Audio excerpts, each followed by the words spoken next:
Alors, nous avons ce soir, dans le cadre de ces conférences, donc organisées par l'Assemblée de Corse, dans le cadre de la commémoration de la mort de Napoléon Bonaparte, nous avons ce soir, disais-je, le grand plaisir d'accueillir Marie Ferranti.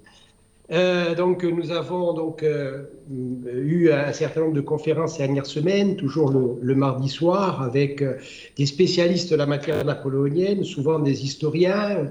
Nous avons eu Charles Bonaparte également la semaine dernière. Et donc, nous passons à présent dans un domaine un peu différent, qui est celui de la littérature, et qui est une autre manière d'approcher, si ce n'est la réalité, du moins la vérité des personnages. Et donc, je crois que la littérature nous est d'un grand secours. On a eu déjà une conférence dans ce registre avec Jean-Marie Rouart. Et là, Marie Ferrand qui va nous parler de l'influence de la Corse sur Napoléon Bonaparte. Et elle va le faire, bien entendu, avec sa sensibilité propre, qui n'est pas une sensibilité d'historienne, mais bien une sensibilité de romancière. Alors, romancière, Marie Ferranti a écrit de nombreux ouvrages, notamment Les femmes de Saint-Stéphane, qui a obtenu le prix François Mauriac, La princesse de Mantoue, qui a obtenu le grand prix du roman de l'Académie française. Elle a écrit également, puisque c'est le sujet, sur Napoléon, mais alors elle l'a fait, je dirais, d'une manière un peu particulière, à travers son livre qui s'appelle Une haine de Corse. Alors, le sujet, le personnage principal n'était pas Napoléon, il n'était même pas son ennemi Pozzo di Borgo, mais en fait le sujet principal c'était cette haine légendaire donc entre Napoléon Bonaparte et Pozzo di Borgo. Donc c'est évidemment un ouvrage qui est en relation directe avec le sujet qui nous occupe depuis quelques semaines. J'ajoute que Marie a également publié La Passion de Maria Gentile. Donc là aussi, c'est entre l'histoire et la littérature. C'est une pièce de théâtre. Bien entendu, un fait historique, la vie de Maria Gentile, mais également sous un angle littéraire. Et puis moi, j'ai eu le grand plaisir et l'honneur de co-signer avec Marie Ferranti un ouvrage qui s'appelle Un peu de temps à l'état pur. Alors, nous avons volé ce titre à quelqu'un d'autre, mais je suis vraiment très fier pour ma part de cette publication avec Marie. Autant vous dire que c'est une amie donc, que j'invite ce soir et pas seulement une personnalité importante du monde des lettres. Alors, je vais lui laisser la parole dans un instant, après avoir rappelé nos partenariats, puisque ces conférences se font en partenariat avec la délégation corse du souvenir napoléonien et avec le laboratoire de notre université, le laboratoire CNRS LISA, dont le directeur est actuellement et depuis quelques semaines Eugène Guérard. Voilà donc pour cette introduction et je cède la parole tout de suite à Marie Ferranti pour évoquer l'influence de la Corse sur Napoléon Bonaparte et je répète vraiment le plaisir que j'ai à entamer cette conférence. Marie, à vous la parole. Merci, Monsieur le Président. Je suis moi-même enchantée d'être là, un peu traqueuse évidemment, parce qu'après toutes ces belles personnalités qui nous ont présenté Napoléon sous toutes ses formes, et à vrai dire, j'ai un peu oublié le titre de ma conférence, et peut-être que je l'avais donné un peu à la légère, mais je crois que je vais profiter en effet de ma position d'écrivain.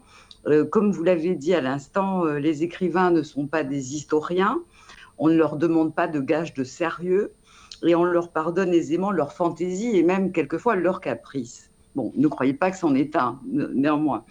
Mon hésitation tenait aussi à la difficulté rencontrée à parler encore de Napoléon.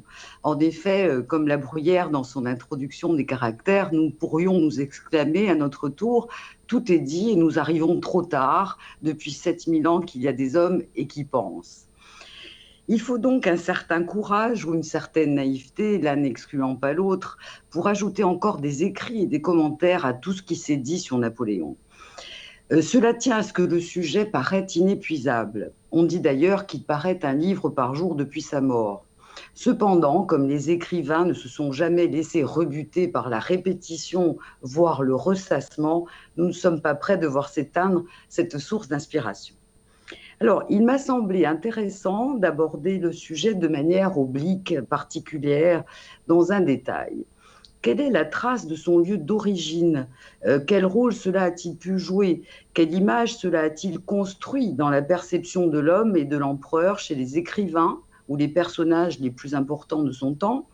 Comment, à travers son identité première, l'identité corse, Napoléon a-t-il été perçu par la haute société française et plus largement européenne? J'ai donc essayé d'étudier chez Napoléon Bonaparte, les traces d'une étrangeté qui n'a jamais cessé. En effet, la langue française de Napoléon porte la trace de son origine et, selon sa fortune, le sujet reviendra plus ou moins fortement au premier plan. Encore qu'il eût choisi la nationalité française, c'est sa nationalité d'origine qui définira toujours son identité profonde. Napoléon Bonaparte est et demeurera pour tous un Corse, exprimant par là un sentiment d'effroi, d'admiration ou de mépris selon le temps. Il faut, pour tâcher de comprendre, revenir à la littérature, aux mémoires les plus importants, ceux de Chateaubriand, de Talleyrand ou même de Lascaz, et également à Stendhal qui a écrit une vie de Napoléon. Il me paraît impossible d'évoquer Napoléon sans rappeler qu'à l'âge de 20 ans, il hésita entre la carrière des lettres et celle des armes. Il commit d'ailleurs plusieurs ouvrages qui, s'ils ne sont pas d'un intérêt majeur pour la littérature, nous disent beaucoup de l'homme. L'adoption de la France va de pair, en effet, avec une grande admiration pour sa littérature.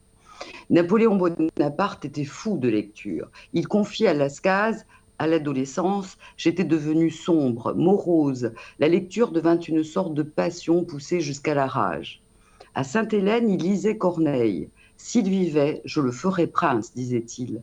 Il lisait aussi Racine et Molière dans son exil anglais.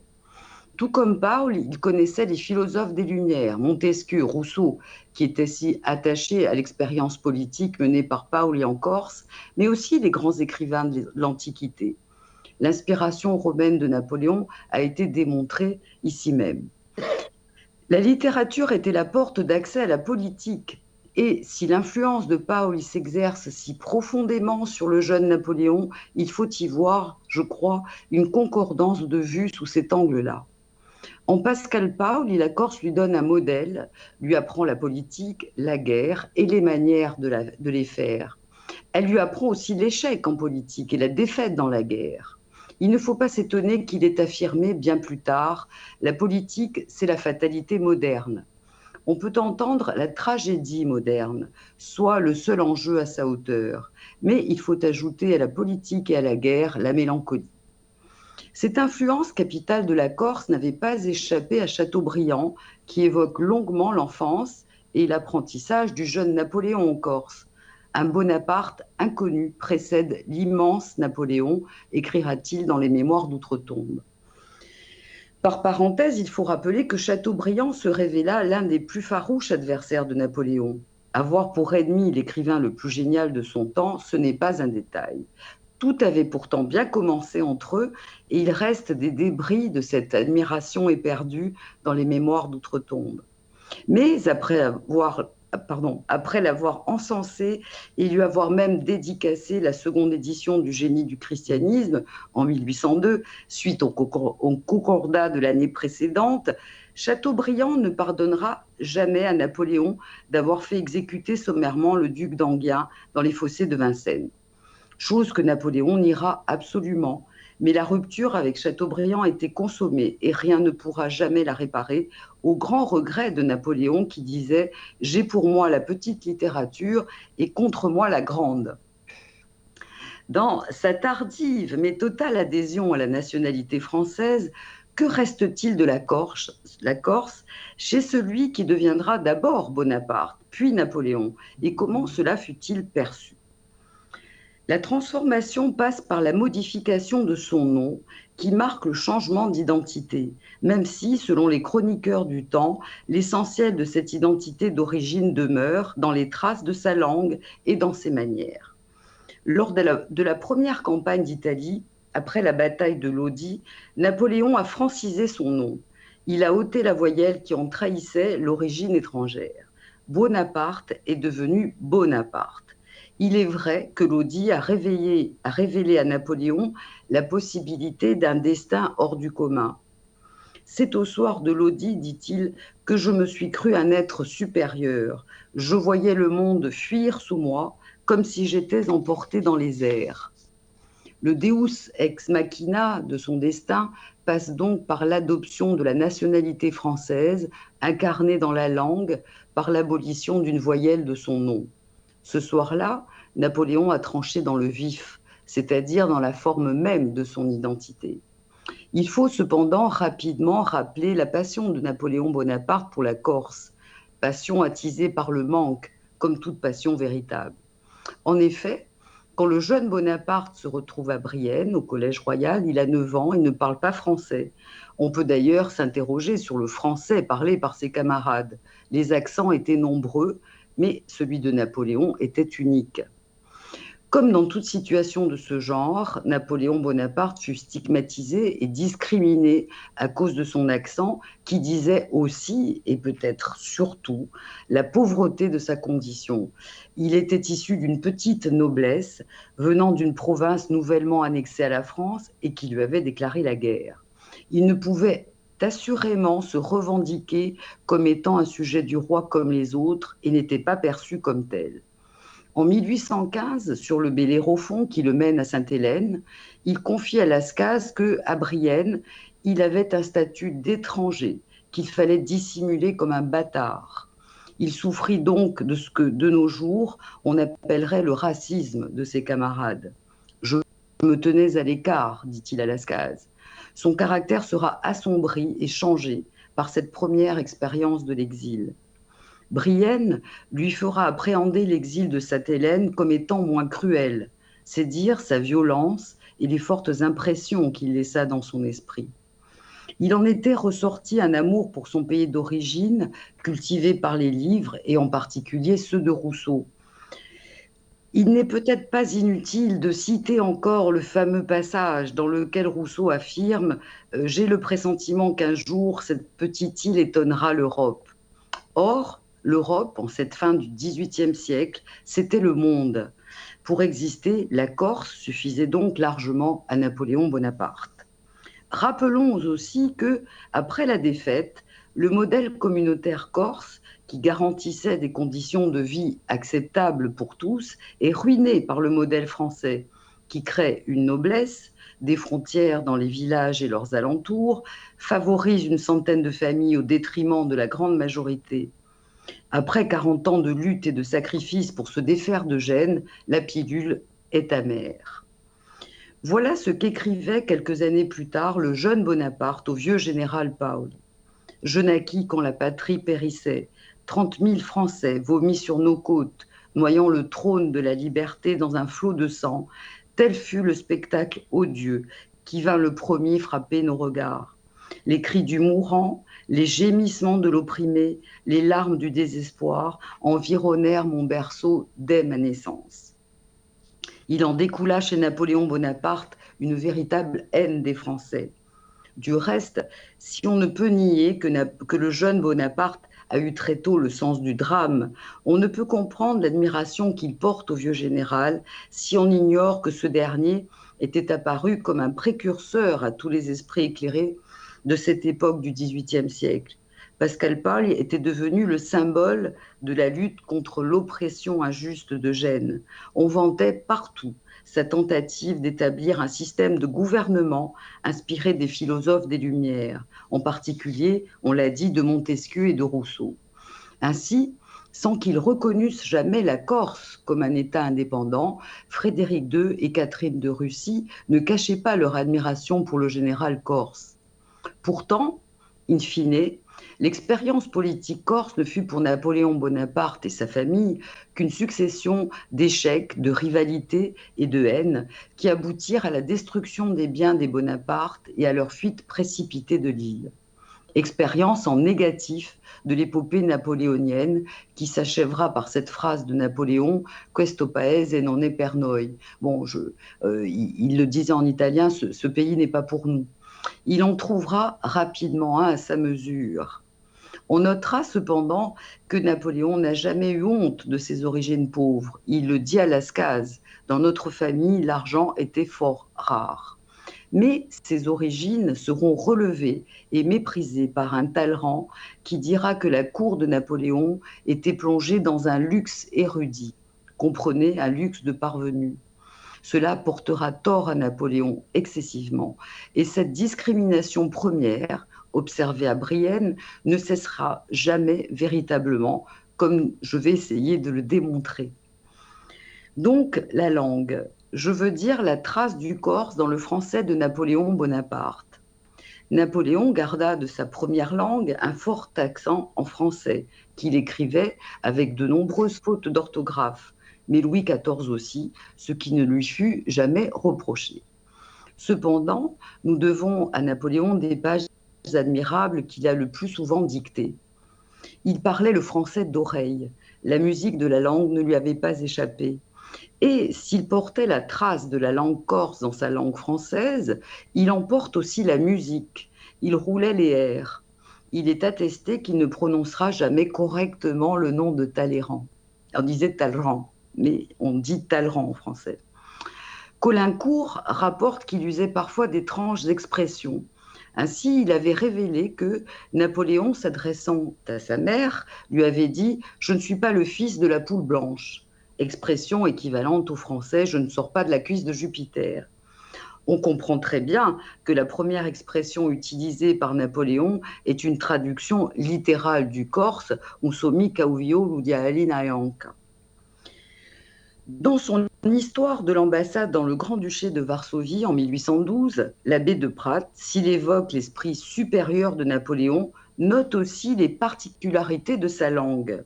Je cite, « doué d'une sagacité merveilleuse, infinie, étincelant d'esprit saisissant, créant dans toute question des rapports inaperçus ou nouveaux, abondant en images vives, en expressions animées et, pour tout dire, dardées, plus pénétrante par l'incorrection même de son langage, toujours un peu imprégné d'étrangeté. » Il souligne par l'italique le nom d'étrangeté. Ce langage émaillé d'incorrections, rappelant sans cesse l'origine étrangère de Napoléon, n'a pas dû compter pour peu dans le jugement d'une certaine société, nostalgique du respect absolu de la forme. Passe encore qu'il employa cette langue qui n'était pas la sienne, ce que son accent faisait sentir à chaque instant quand il divulguait et représentait les valeurs de la Révolution et de la République. Mais quand il devint empereur, on n'avait pas admis qu'il en fît un usage fautif. Pour certains, la faute de langage devint alors l'équivalent d'une faute politique, l'altération du langage étant le signe le plus visible de la corruption et de l'avilissement du pouvoir, et donc de son illégitimité. On feignit de ne pas l'envisager jusqu'à ce que Napoléon faiblisse, mais pendant les 100 jours, les monarchistes se déchaînèrent. Le Sénat conservateur, dans sa proclamation du 3 avril 1814, traite Napoléon d'étranger, écrit Chateaubriand. Lui-même ne s'en était pas privé dans son pamphlet de Bonaparte et des Bourbons. Pour mieux marquer son origine étrangère, il avait rendu au nom de Bonaparte la voyelle que Napoléon avait ôtée pour le franciser. On désespérait, écrit-il, de trouver parmi les Français un front qui osât porter la couronne de Louis XVI. Un étranger se présenta, il fut choisi. De ce brûlot que la sœur de Napoléon, Caroline, a eu entre les mains, Jean d'Ormesson disait qu'il lui faisait, je cite, « des larmes essuyées par Juliette ».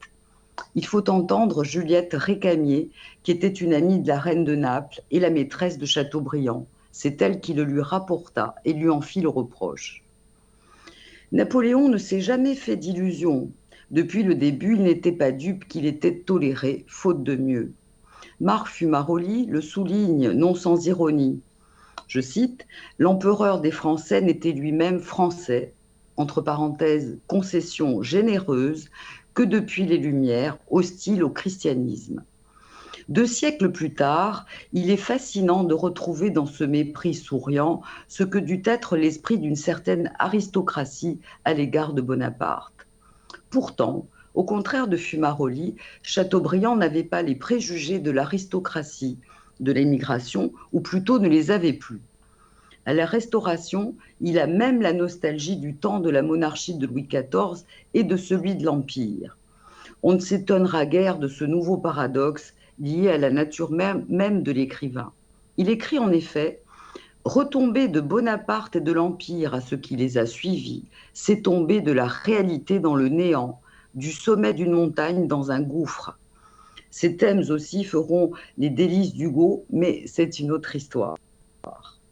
Cependant, Napoléon fut très attentif à la question de la légitimité liée à celle de son héritage. En 1805, il fut décidé que sa famille ne devait plus posséder aucun bien en Corse. L'empereur marque ainsi une rupture définitive avec ses origines, en même temps que son appartenance à la France. Il procède à des achats de terres et de biens, et il en fait une donation à André Ramoline, au cousin germain de sa mère, et à sa nourrice Camilla Hilary. Il est vrai, comme l'écrit Jean-Pierre Comin-Orsatti dans son Napoléon et la Corse, que, je cite, « Napoléon régnait depuis le palais des Tuileries, sa mère possédait l'hôtel de Brienne, son oncle Fesch un grand hôtel particulier à la chaussée d'Antin, les Murat étaient les maîtres du palais de l'Élysée, la Corse leur était peut-être devenue trop petite. » De la Corse, Napoléon gardera cependant le goût du récit, où la part du destin, du hasard, du rêve est essentielle. Il aimait, note Talleyrand, tout ce qui pouvait embellir le poème de sa vie. Ce goût du roman fut sans doute à l'origine du mémorial de Sainte-Hélène. Enfin, je vais aborder le dernier point. Qu'en est-il des manières et du protocole ? Il fut beaucoup reproché à Napoléon Bonaparte et à sa famille de manquer de savoir-vivre. En réalité, cette accusation de manquement aux usages est une question politique de tout premier ordre que Talleyrand ne cessera de mettre en avant. Napoléon était ébloui par les manières de l'Ancien Régime, auquel Joséphine l'avait initié. Cette fascination pour sa première femme et pour le monde qu'elle incarnait ne cessera jamais. À Sainte-Hélène, il dira de Joséphine « Elle était l'art et les grâces ». Ainsi, Napoléon n'imagine-t-il pas de donner un autre style à l'Empire et imite celui de la monarchie défunte ? Cela ne fut pas sans conséquences, et notamment celle de l'influence considérable de Talleyrand, qui fut ministre des Relations extérieures, autant dire le maître de la diplomatie française. Napoléon, dit Stendhal, admira la politesse et les formes de M. de Talleyrand. Celui-ci dut à ses manières une liberté étonnante. Sans doute, jaloux de sa réussite, Chateaubriand n'explique pas autrement la réputation du génie politique de Talleyrand. Une grande façon qui tenait à sa naissance, une observation rigoureuse des bienséances, un air froid et dédaigneux contribuaient à nourrir l'illusion autour du prince. Ses manières exerçaient de l'Empire sur les petites gens et sur les hommes de la société nouvelle, lesquels ignoraient la société du vieux temps. Autrefois, on rencontrait à tout bout de champ des personnages dont les manières ressemblaient à celles de M. de Talleyrand, et on n'y prenait pas garde. Mais presque seul en place, au milieu des mœurs démocratiques, il paraissait un phénomène. Cela illustre aussi les bouleversements du temps. Le respect de l'étiquette n'était plus tout à fait nécessaire, car la naissance n'était plus la condition sine qua non pour faire une carrière brillante. Ceux qui s'étaient seulement donné la peine de naître, pour reprendre le mot de Beaumarchais, avaient déjà perdu la partie. On le voit non seulement dans le relâchement de la tenue en société, mais aussi dans l'ignorance ou le rejet des formes qu'il convenait de respecter. C'est le sens du jugement que Talleyrand rend sur les Bonaparte dans ses mémoires. Cette famille des Bonaparte, sortie d'une île retirée, à peine française, où elle vivait dans une situation mesquine, doit son élévation à la gloire militaire d'un homme de génie. À la lecture d'une telle phrase, il semble tout d'un coup que les choses se rétrécissent. Talleyrand traduit ainsi et surtout propage l'idée que les Bonaparte et le premier d'entre eux, Napoléon, ne seraient jamais que tolérés sur le trône. Le luxe, l'apparat, l'étiquette enfin que Napoléon exige n'étaient pour des aristocrates issus de l'Ancien Régime que les grimaces d'un pouvoir dont l'empereur voulait se parer et qui lui demeurait inaccessible parce que l'usage et les formes de cet usage étaient inconnus de lui et des siens. Talleyrand avait connu Versailles, son étiquette, son goût élevé au rang d'un art et sa pourriture que rien ne pouvait égaler. Il en était lui-même le symbole. Mais l'ignorance des usages de l'ancienne cour était ipso facto pour lui le signe visible et indéniable d'un pouvoir usurpé. Il est vrai que les ors des palais, le luxe, l'argent, l'encens du pouvoir avaient un peu tourné la tête aux Bonaparte et qu'ils auraient dû adopter des façons toutes nouvelles, plus simples que celles de l'ancienne monarchie. Cela eût présenté le double avantage de satisfaire les républicains et d'empêcher les monarchistes de faire des comparaisons qui ne pouvaient qu'être défavorables à l'Empire. Or, dit encore Talleyrand, les Bonaparte s'abusèrent assez pour croire qu'imiter puérilement les rois dont ils prenaient les trônes était une manière de leur succéder. Il voit dans les mœurs de ces nouvelles dynasties une des causes de la faiblesse de la puissance morale de Napoléon. S'il voit juste, il est pourtant savoureux que ce soit l'ancien évêque d'Autun qui prône une sorte de vertu. Par réaction, ce respect des formes tournera à l'obsession dans la société bourgeoise du XIXe siècle. Il deviendra même le symbole de la légitimité. On avait compris qu'il ne suffisait pas d'accéder au pouvoir, encore fallait-il s'y maintenir. Les échanges et les rituels seront alors compliqués parfois jusqu'à l'absurde, et Proust fera ses délices de cette complexité et de sa forme la plus aboutie, le snobisme, abréviation de sine nobilitate, signifiant littéralement sans noblesse. Alors, j'avais envie d'achever cette histoire par le retour des cendres de Napoléon, parce que pour rejoindre l'actualité, en fait, je me suis souvenu que lors de la cérémonie du retour des cendres de l'empereur en 1840, Victor Hugo n'avait pas supporté, je cite, ce mélange de mesquin habillant le grandiose, fustigeant le gouvernement qui semblait avoir peur du fantôme qu'il évoquait. Quant à Chateaubriand, il aurait préféré que Napoléon repose à Sainte-Hélène pour l'éternité. Privé de son catafalque de rocher, Napoléon est venu s'ensevelir dans les immondices de Paris, écrit-il. Que ferons-nous de ces magnifiques reliques au milieu de nos misères? C'est une question qui me semble d'actualité. Ces magnifiques reliques sont désormais surmontées de la reproduction du squelette d'un cheval dont l'original tombe en poussière à Londres. Ce cheval, Marengo, était un pur sang arabe et comptait parmi les montures préférées de Napoléon. Les Anglais l'avaient ramené blessé comme un trophée de la victoire de Waterloo. Au vu de la fragilité de son squelette, ils ont refusé de le prêter car ils sont extrêmement sourcilleux sur la valeur de leur symbole.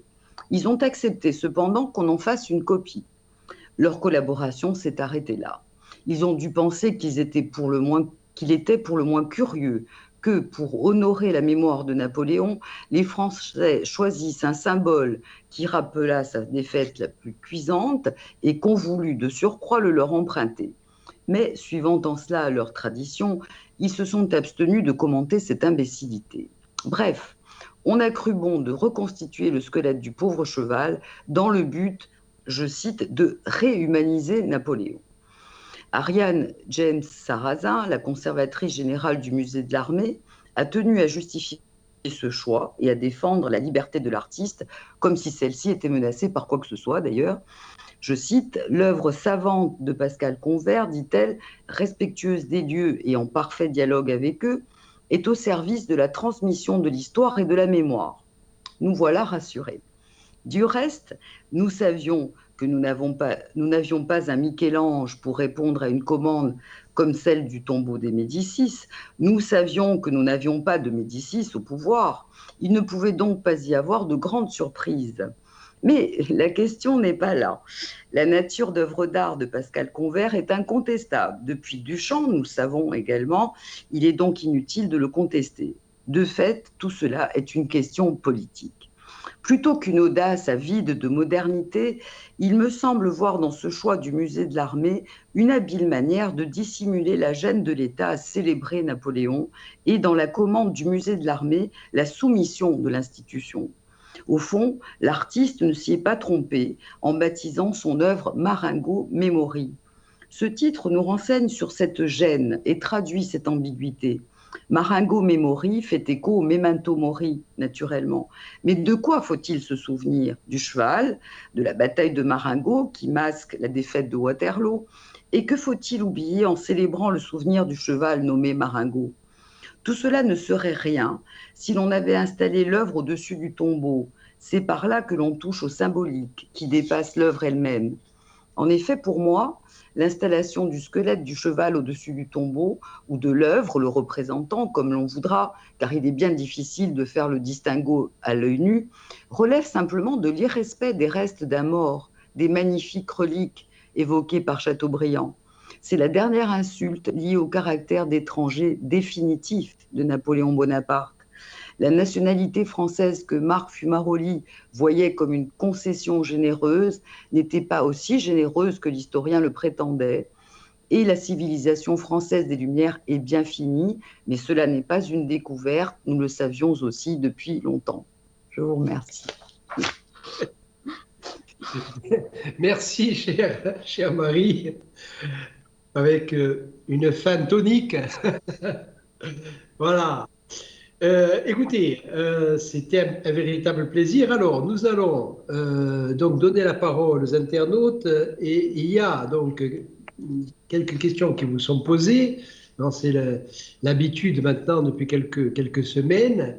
Donc, alors, Paulina vous demande, si vous deviez choisir le rôle le plus marquant joué par la Corse, quel serait-il? Alors, joué par la Corse sur Napoléon, j'imagine. Hein. Quel serait-il?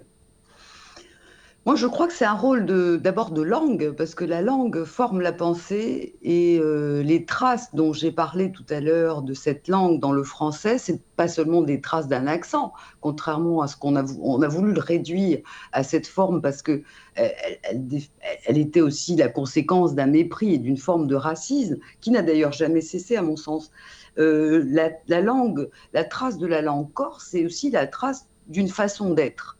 Et je crois que Napoléon est difficilement, on peut difficilement le réduire à un caractère, mais en tout cas, cette corsitude, si on peut employer un mot moderne, il la porte en lui, il la porte dans sa langue. Alors évidemment, tous ceux qui l'entendent en ont conscience immédiatement, mais il en a conscience lui-même de cette corsitude. Alors je dirais la langue d'abord, et ensuite, à mon sens, la formation. La formation politique, l'influence de Pascal Paul, il me paraît tout à fait déterminante.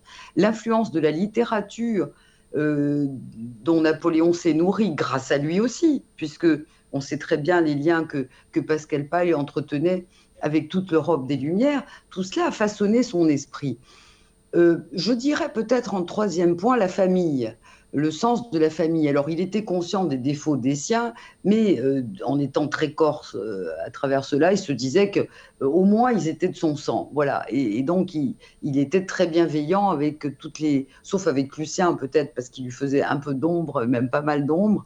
Mais autrement, il a toujours été extrêmement bienveillant avec sa famille. Je crois que.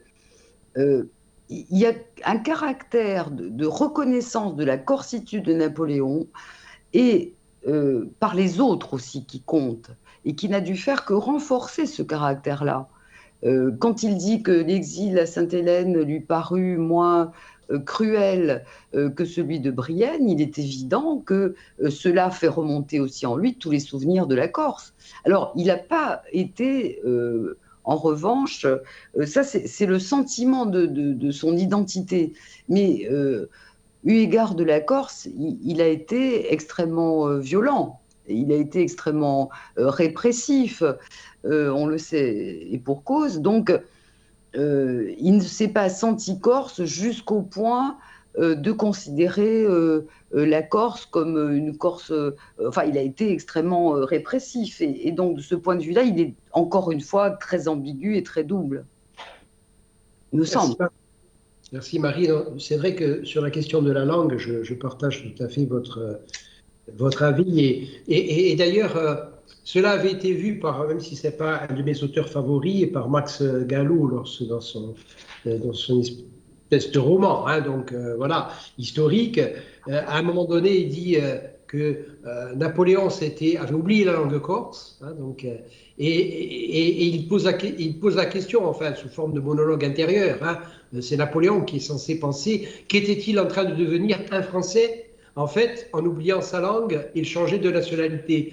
Ça, je crois que c'était assez bien vu, même si je n'ai pas forcément apprécié particulièrement les pages, hein, de Max Gallo, mais ça, je crois que c'est une observation. C'est-à-dire vraiment la langue, surtout pour un personnage qui en fait passe d'un monde culturel à un autre en réalité, hein, et qui change complètement de vie en même temps, quoi. Voilà. Alors, une remarque d'un internaute à ce sujet. Donc, alors, la remarque, c'est Becker Lico. Bon, c'est écrit en italien. Alors, bonsoir, je pense qu'il n'y avait pas d'influence, nous dit donc Monsieur Becker Lico, en italien. Napoléon se considérait comme appartenant à sa patrie. Bon. Ça n'empêche pas, enfin, la question est complexe. Oui. Je ne crois pas qu'on puisse répondre, qu'on puisse trancher comme ça. D'ailleurs, Napoléon est tellement complexe qu'on n'arrive pas à l'aborder d'une manière frontale et réductrice. L'influence, elle y était de toute façon par tout ce qu'on vient de dire, et par sa naissance en Corse, par sa formation, etc., politique y compris. Mais il s'est choisi cette nationalité parce qu'il s'est choisi un destin à travers la France que lui a donné la Révolution française, que ne lui aurait jamais permis la monarchie. Il faut bien dire que l'événement essentiel, c'est bien cette révolution qui a permis aux personnes qui n'étaient pas aristocrates et françaises d'ailleurs, et qui a fait émerger cette idée de nationalité aussi. C'est quelque chose de relativement récent. On voyait bien que sous Louis XIV ou même sous Louis XV, des Français pouvaient se battre pour d'autres rois sans que cela amène vraiment de contestation ni un sentiment de trahison. Cette idée de nationalité, elle émerge liée à l'identité profonde, elle émerge aussi avec la Révolution. Donc, même la prévention de Napoléon à l'époque, si on recontextualise, elle ne devait pas être aussi fine et aussi pointue, si je puis dire, qu'aujourd'hui. Enfin, il me semble. Donc, l'affluence, enfin, moi, je crois qu'elle est indéniable, absolument.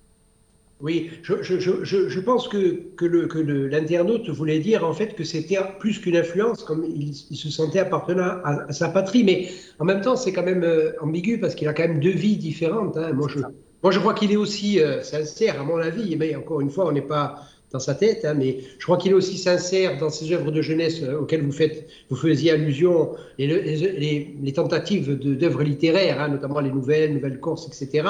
Nouvelle Corse qui est particulièrement violente donc à l'égard de la France. Et je crois qu'il est sincère lorsqu'il est, donc à ce moment-là, à l'âge de 20 ans, anti-français, et à la fin de sa vie, ce peuple français que j'ai tant aimé, je pense qu'en fait, il est sincère dans les deux cas, mais ce sont deux périodes différentes et il se passe beaucoup de temps et il se passe beaucoup de choses entre-temps, quoi. C'est ça. Et puis, il y avait quand même cette admiration. Enfin, il faut relever aussi que De Paul, il disait à Sainte-Hélène que c'était le seul homme qu'il avait aimé et admiré toujours. Et il est très sévère à l'égard de son propre père, puisqu'il dit qu'il aurait dû succomber au lieu de se rallier immédiatement aux Français. Ce qui laisse quand même ouvert beaucoup de pistes à explorer, puisque là, il le dit à Sainte-Hélène. Hein. Voilà, bon, c'était intéressant aussi, ça. Peut-être qu'il faudrait se livrer à une analyse psychocritique des textes de Napoléon, mais alors là, il faudrait avoir des compétences donc en la matière. Alors, une autre question, celle de Nicolas. Dans son testament, il écrit « Je désire que mes cendres, ah oui, justement, je désire que mes cendres reposent sur les bords de la Seine, au milieu de ce peuple que j'ai tant aimé. Pourquoi ce et pas mon peuple? Voilà, pourquoi ce peuple et pas mon peuple? C'est une bonne question, c'est vrai. C'est une excellente question. Je pense que ça dit encore que c'était un rattachement et pas une évidence. Ce peuple français, d'ailleurs, le retour des cendres, on sait que c'est en 1840. Hein. C'est Louis-Philippe qui permet ça. Euh, euh, Napoléon, finalement, curieusement, a peut-être aimé ce peuple. Enfin, il a aimé, mais en même temps, il lui a fait faire la guerre pendant des années. Il n'a pas hésité. Bon, enfin, Il le faisait tous.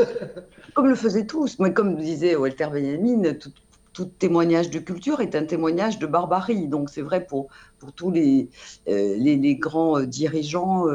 Mais pourquoi ce peuple, en effet, on peut se poser la question. Peut-être que parce que c'est le signe d'un rattachement et pas d'une évidence naturelle. Enfin, j'imagine, hein, c'est une hypothèse, une supposition.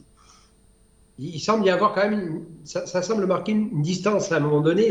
C'est-à-dire que même si il y a l'amour qui est exprimé, c'est quand même l'amour pour quelque chose qui est extérieur, quoi. C'est Voilà. ça, tout à Voilà. fait.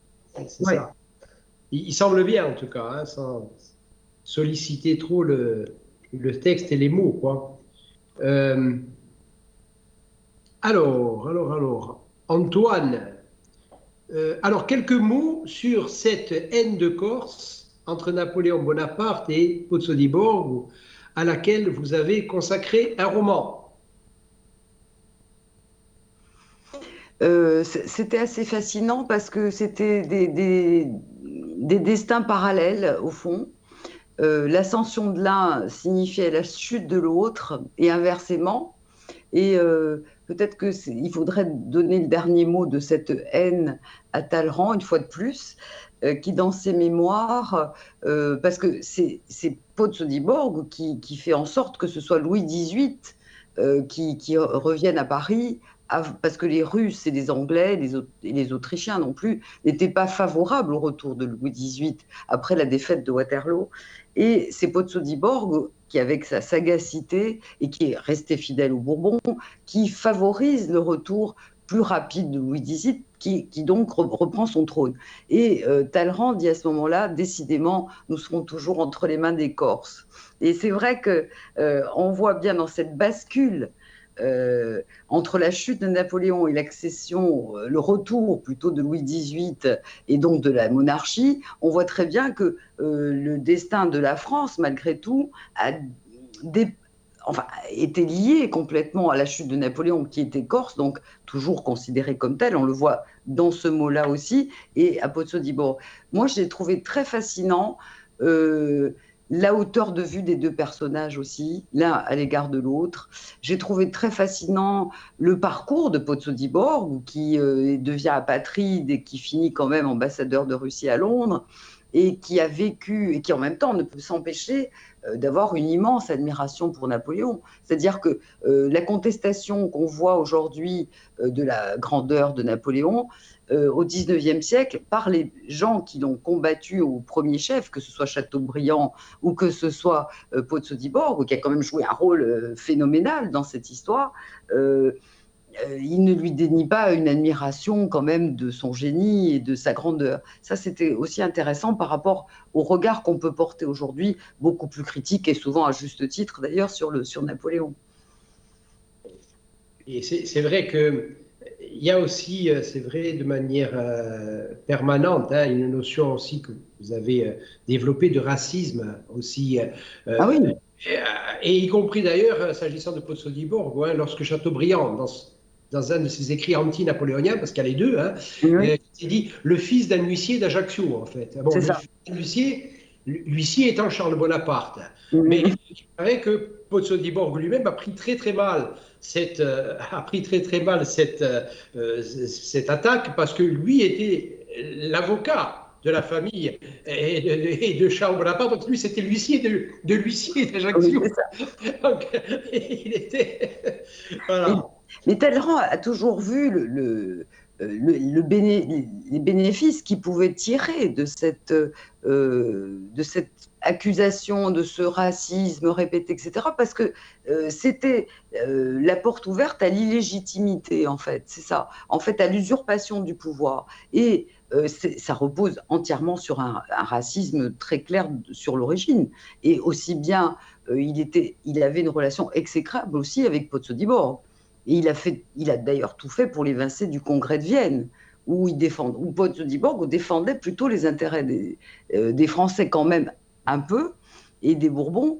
Et Talleyrand a voulu, lui, avec une autre option diplomatique, qui d'ailleurs était intéressante, mais il a tout fait pour évincer Pozzo-di-Borgo du Congrès de Vienne. Il a dû repartir. Donc on voit bien que ces haines, elles se transmettent aussi au plus haut niveau des décisions européennes, et qu'elles ont des conséquences certaines. Oui, et c'est vrai que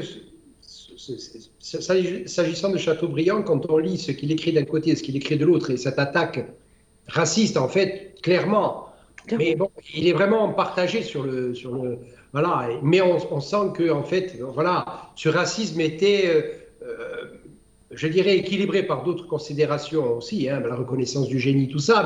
Mais c'est vrai que j'ai trouvé très intéressant dans votre conférence c'est vrai, cette reconnaissance de ce racisme permanent, sous-jacent à toutes les époques, qui a dû être extrêmement pesant voilà. Mais Chateaubriand, on est vraiment, parce que bon, évidemment, l'aristocrate, voilà, même s'il reconnaît à un moment donné les mérites et le génie, bon, il y a toujours quelque chose qui ne va pas. Bon, notamment bon, les manières, donc vous avez longuement développé les attaques sur la façon de se comporter et sur cette manière de singer voilà, l'art de vivre de l'aristocratie française. C'est là qu'on voit le racisme, parce qu'on aurait pu imaginer qu'il aurait pu se féliciter de retrouver ces manières-là, ou une tentative de les retrouver. Il aurait pu avoir un peu plus de bienveillance. C'est pas du tout le cas. Et aujourd'hui, je me demande même si dans cette œuvre, cette installation qui est faite dans le tombeau de Napoléon, est-ce que c'est quelque Ça relève de la même logique. Oui, je trouve. Enfin, pour moi, c'est une conclusion tout à fait logique. Je ne pense pas qu'on l'aurait fait, par exemple, à Saint-Denis, à la basilique Saint-Denis, où reposent les rois de France. On n'aurait jamais eu l'idée de faire ça au-dessus du tombeau même de Louis XVI, par exemple, et de Louis XIV. Alors, inutile d'y songer un instant. Donc, je ne sais pas. Il y a quelque chose là, quand même. Il y a une réticence à reconnaître, au-delà de l'histoire de la guerre de Napoléon, ou même des polémiques qu'on a pu voir aujourd'hui. Il me semble quand même que cette installation, elle a une symbolique politique qu'on retrouve au Retour des Cendres, qu'on retrouve durant le règne, etc., et qui est liée très clairement à une forme de racisme. Et bon, je ne sais pas s'il faut s'en étonner. Les rapports avec la Corse étant ce qu'ils sont en plus aujourd'hui. Donc, il me semble qu'il y a là quelque chose de peut-être pas complètement conscient, mais on a voulu quand même ce squelette de cheval qui s'appelle Marengo. Très étrange. Hein, c'est très choquant, très étrange. Ouais.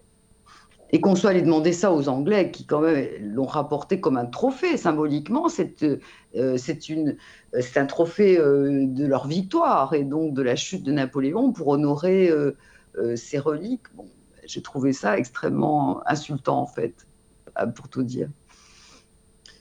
Alors, la dernière question donc, est posée par Restitude Olmia.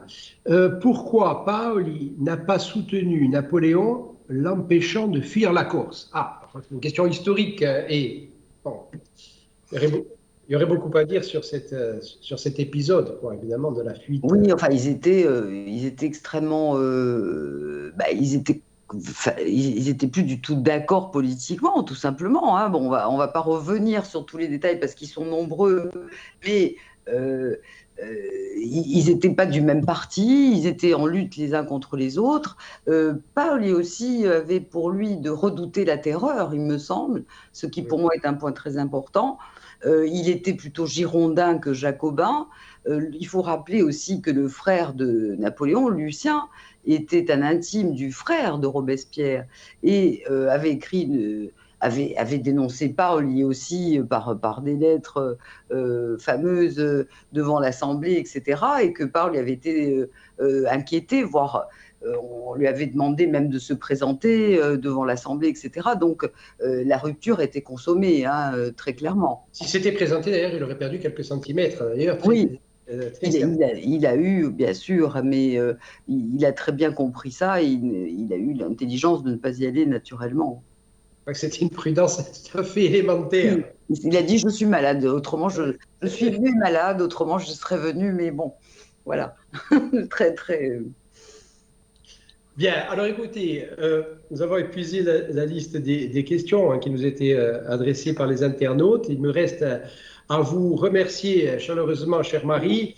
Alors, je précise, hein, parce que je ne l'ai pas fait dans l'introduction, donc qu'actuellement vous travaillez sur un livre qui s'appelle provisoirement, me dit-on, le livre de Pedro, Oui, hein, que vous faites que vous écrivez en collaboration avec Pedro Guelfucci. Donc nous attendons cela avec beaucoup d'impatience, mais enfin, ça n'est pas la première fois que vous travaillez avec Pedro Guelfucci et que vous travaillez d'ailleurs avec les musiciens et des chanteurs, hein, les maîtres de chant oui. que vous avez écrit donc il y a quelques années. Nous attendrons cela bien sûr avec impatience.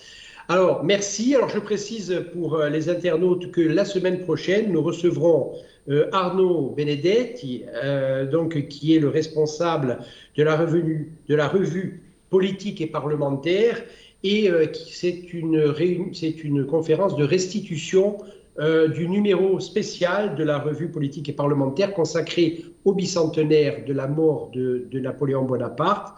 Il y a un grand nombre de personnes qui ont contribué à ce numéro de la revue. Je pense que ça sera très intéressant.